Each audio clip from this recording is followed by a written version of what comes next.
Hello friends, तो कैसे हैं आप लोग। आशा करता हूँ अच्छे होंगे। तो आज हम लोग डिस्कस करने वाले हैं चैप्टर नंबर 17 और 18, जो है आपका नागवंशी शासन व्यवस्था और पढ़ा पंचायत शासन व्यवस्था। ये आपको सीरीज चलाया जा रहा है उड़ान पब्लिकेशन, जो उड़ान पब्लिकेशन का जो न्यू अपडेट बुक आया था। इसमें लगभग 9000 प्लस ऑब्जेक्टिव क्वेश्चन दिया गया है और ये झारखंड एसएससीजीएल को देखते हुए ये जो है सीरीज स्टार्ट किया गया था। तो कृपया जो भी चैनल पर नए हैं वो सब्सक्राइब कर दें, लाइक कर दें, बेल आइकन दबा दें और अलग अलग सही रिलेटेड ग्रुप में शेयर कर दें।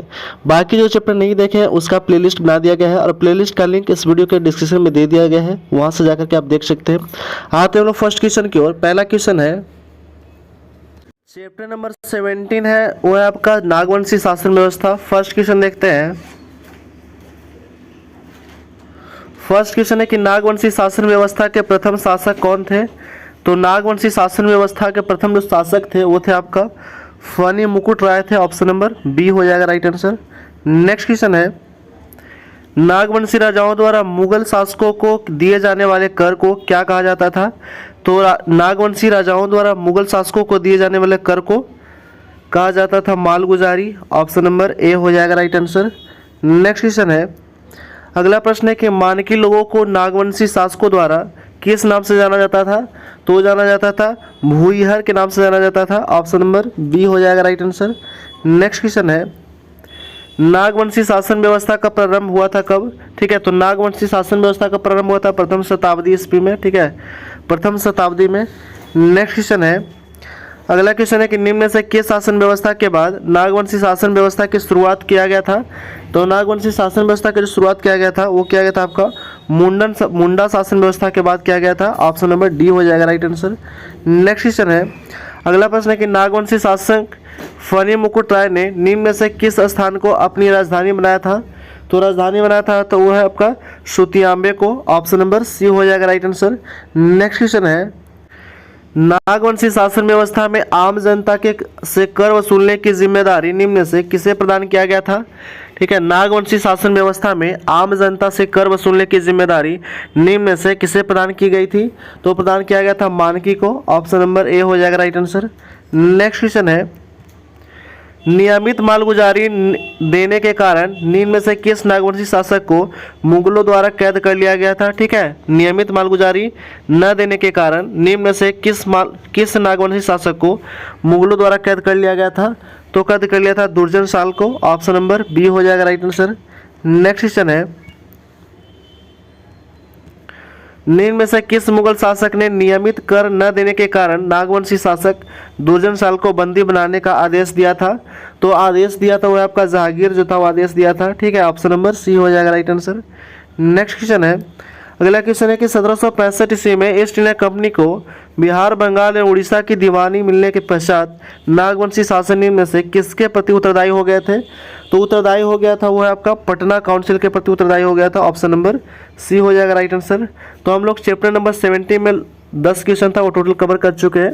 अब हम लोग डिस्कस करेंगे चैप्टर नंबर 18। चैप्टर नंबर 18 हो आपका पढ़ा पंचायत शासन व्यवस्था। फर्स्ट क्वेश्चन देखते हैं। पहला क्वेश्चन दिया गया है इसमें, पढ़ा पंचायत शासन व्यवस्था का संबंध किस जनजाति समुदाय से था।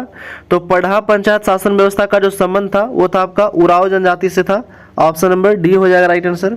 नेक्स्ट क्वेश्चन है, उराव जनजाति में ग्राम प्रधान को क्या कहा जाता था। तो उराव जनजाति में ग्राम प्रधान को कहा जाता था महतो कहा जाता था। ऑप्शन नंबर डी हो जाएगा राइट आंसर। नेक्स्ट क्वेश्चन है, अगला क्वेश्चन है कि पढ़ा पंचायत शासन व्यवस्था में महतो के संबंध में निम्न से कौन सा कथन असत्य है।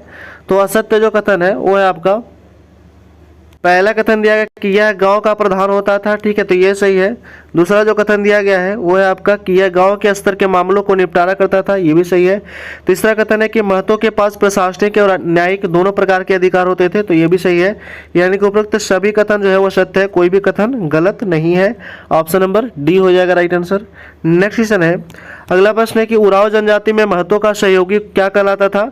तो उराव जनजाति में महतो के सहयोगी कहलाता था मांझी। ऑप्शन नंबर ए हो जाएगा राइट आंसर। नेक्स्ट क्वेश्चन है, निम्न में से कौन महतो के पंचायती आदेश को लोगों तक पहुंचाने का काम करता था? ठीक है, निम्न में से कौन महतो के पंचायती आदेशों को लोगों तक पहुंचाने का काम करता था? तो करता था आपका मांझी। ऑप्शन नंबर ए हो जाएगा राइट आंसर।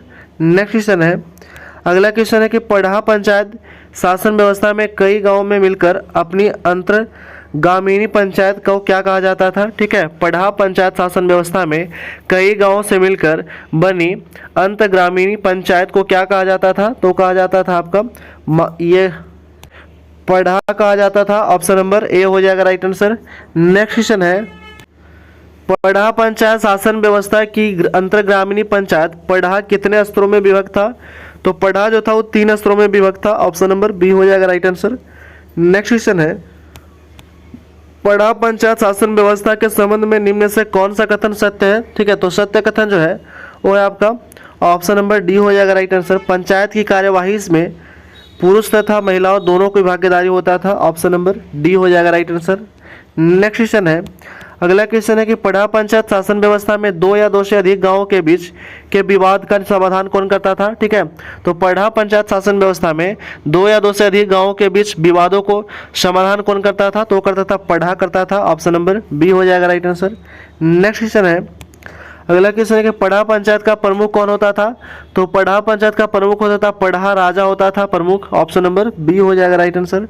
नेक्स्ट क्वेश्चन है, पढ़ा पंचायत शासन व्यवस्था में जिस मामले का निपटारा ग्राम के स्तर पर नहीं होता था किसे हस्तांतरित किया जाता था?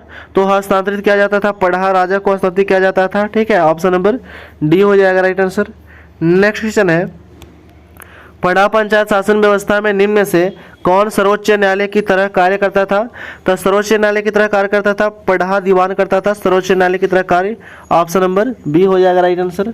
नेक्स्ट क्वेश्चन है, पढ़ा पंचायत शासन व्यवस्था में पढ़ा राजा अनिर्णित मामलों को इनमें से किसे हस्तांतरित कर देता था? ठीक है, पढ़ा पंचायत शासन व्यवस्था में पढ़ा राजा अनिर्णित मामलों को इनमें से किसे हस्तांतरित कर दिया जाता था? तो करता था पढ़ा दीवान को हस्तांतरित कर देता था। ऑप्शन नंबर ए हो जाएगा राइट आंसर। नेक्स्ट क्वेश्चन है, अगला क्वेश्चन है कि पढ़ा पंचायत शासन व्यवस्था में गांव के धार्मिक कार्यों का संपादन कौन कराता था? तो गांव के धार्मिक कार्यों का संपादन कराता था पाहन कराता था। ऑप्शन नंबर ए हो जाएगा राइट आंसर। नेक्स्ट क्वेश्चन है, पढ़ा पंचायत शासन व्यवस्था में पाहन के संबंध में निम्न से कौन सा कथन सत्य है? ठीक है, तो सत्य कथन हो जाएगा आपका ऑप्शन नंबर सी हो जाएगा राइट आंसर। पाहन का पद केवल शादीशुदा व्यक्ति को ही दिया जाता था। ऑप्शन नंबर सी हो जाएगा राइट आंसर। नेक्स्ट क्वेश्चन है, अगला क्वेश्चन है कि पढ़ा पंचायत शासन व्यवस्था में पाहन को दी जाने वाली भूमि को क्या कहा जाता था?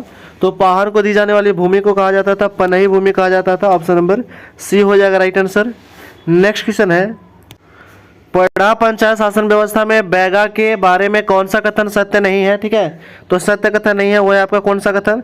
तो पहला कथन दिया गया कि इसमें बैदा भी कहा जाता था, ये सही है। दूसरा है कि यह पाहन का सहयोगी होता था, तो ये भी सही है।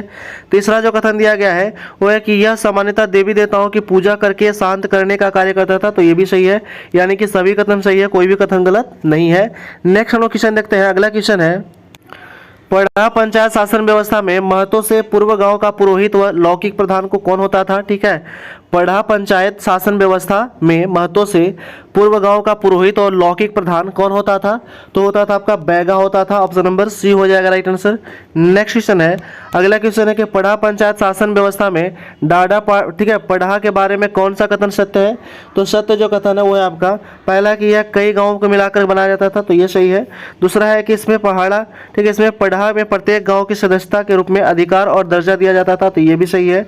तीसरा जो कथन दिया गया है वो है आपका कि इसमें पदों के अनुरूप अधिकार कर्तव्य और पहचान चिन्ह दिया जाता था, तो ये भी सही है। यानी कि सभी कथन क्या है? तो सभी कथन सत्य है। नेक्स्ट क्वेश्चन है, अगला क्वेश्चन दिया गया है 20 नंबर क्वेश्चन कि पढ़ा पंच का ठीक है, पढ़ा पंच का आयोजन कब किया जाता था?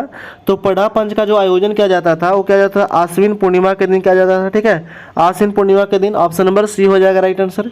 नेक्स्ट क्वेश्चन है और इस वीडियो का लास्ट क्वेश्चन है 21 नंबर क्वेश्चन। ठीक है, पढ़ा शासन व्यवस्था के संदर्भ में निम्न से कौन सा कथन सत्य है? तो सत्य कथन है पहला है कि इसके अंतर्गत शामिल एक गांव के पढ़ा के राजा को गांव कहा जाता था। ठीक है, इसके अंतर्गत शामिल एक गांव के पढ़ा को राजा गांव कहा जाता था, तो ये सही है। दूसरा जो कथन दिया गया वो है आपका कि दूसरे गांव के पढ़ा को दीवान गांव, तीसरे को पनेरे, ठीक है, पनेरे गांव तथा चौथे को कोटवार गांव कहा जाता था, तो ये दूसरा कथन भी सही है। तीसरा कथन है कि जबकि शेष गांव को प्रजा गांव कहा जाता था, तो ये भी सही है, यानी कि ऑप्शन नंबर डी हो जाएगा राइट आंसर। उपयुक्त सभी कथन जो है वो सही है, ठीक है।